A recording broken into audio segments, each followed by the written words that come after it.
Welcome back. We are entering into the levels of organization of proteins. Actually, proteins have four levels of organization. We say primary structure, secondary structure, tertiary structure, and quaternary structure. All these four levels of organization are essential for the proper functioning of any protein. When there is only a single polypeptide chain in a protein, it have only up to tertiary structure. When two or more polypeptide chain, each having its own tertiary structure, join together, we get what we call a quaternary structure. So let us go to the different levels of organization. What is primary structure? Primary structure is the sequence of the amino acids in the polypeptide chain. Which one is the first amino acid? Which one is the second amino acid? Which one is the 10th amino acid? So on. Primary structure is the sequence of the amino acids on the polypeptide chain. And when such a polypeptide chain is undergoing bending or coiling or folding, it will form a secondary structure. A molecule having a secondary structure will in turn fold in space to form a tertiary structure, and two or more polypeptide chain each consisting of a tertiary structure join together to form a quaternary structure. So remember, if the primary structure is not there, there is no secondary structure. And if the secondary structure is not there, there is no tertiary structure, and so on. Let us go to these terms in detail. The same picture taken from another textbook. The secondary structure shown here is alpha helix. We will see that in detail later. Here there is a primary structure, linear sequence of amino acids in the polypeptide chain. Again, the same diagram given from another textbook, linear sequence of amino acids. It is giving rise to two types of secondary structure. One is an alpha helix, which looks like a spring. Second one is a folded structure, beta pleated sheet. Pleat means, foldings which may appear on your clothes just to increase the area, like that. Pleats. So this is beta pleated structure. These are examples of secondary structure. It may further coil to form a tertiary structure and then a quaternary structure. We will see each of these in detail. Okay. What is primary structure? It is the linear sequence of amino acids. Amino acid number 1, number 2, number 3, number 4, like that. It is the linear sequence.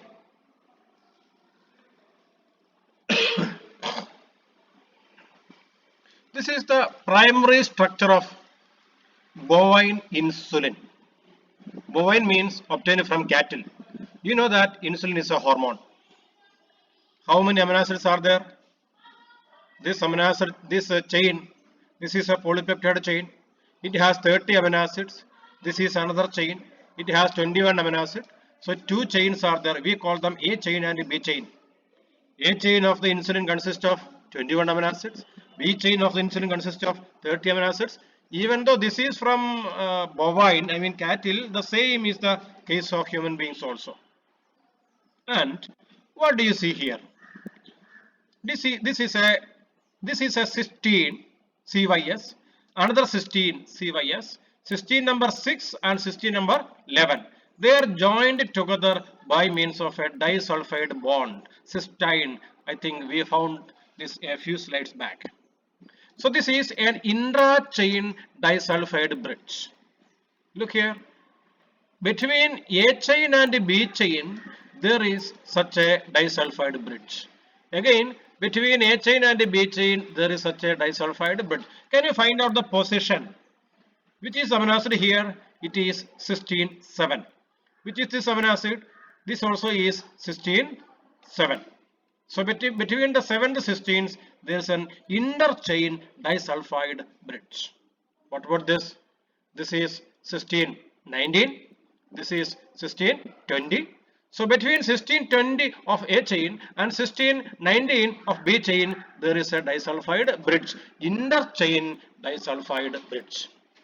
Actually, these disulfide bridges are most essential for the stabilization of this primary structure. Of course, you know that primary structure is first of all involving peptide bonds. Say there are 21 amino acids here. Can you tell me how many peptide bonds are there in this chain? Also, on this B chain, there are 30 amino acids. Can you just calculate and tell me how many peptide bonds are there? How much important is the primary structure? You have seen this is your RBC. This is your RBC, almost spherical but concave in nature. What you see here, you know, this is the RBC of a patient with a sickle cell anemia. Sickle cell anemia is a disorder concerned with the RBC. In such patients, RBCs become sickle shaped. What's a sickle? A sickle is actually a weapon with which farmers are cutting plants, etc. Sickle cell anemia is a disease in which RBCs become sickle shaped, especially when the partial pressure of oxygen in the blood decreases and oxygen carrying capacity of the RBCs decreases, and the patients may not get sufficient oxygen. In extreme situation, they may even die. You know what's the reason for the sickle cell anemia? It is a change in the primary structure of hemoglobin. A small change, one amino acid is replaced by another amino acid.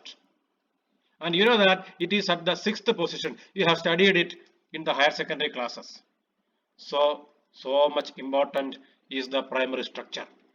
Even a small alteration in the primary structure, which we call mutation, a substitution mutation, it may sometimes be lethal to the individuals concerned.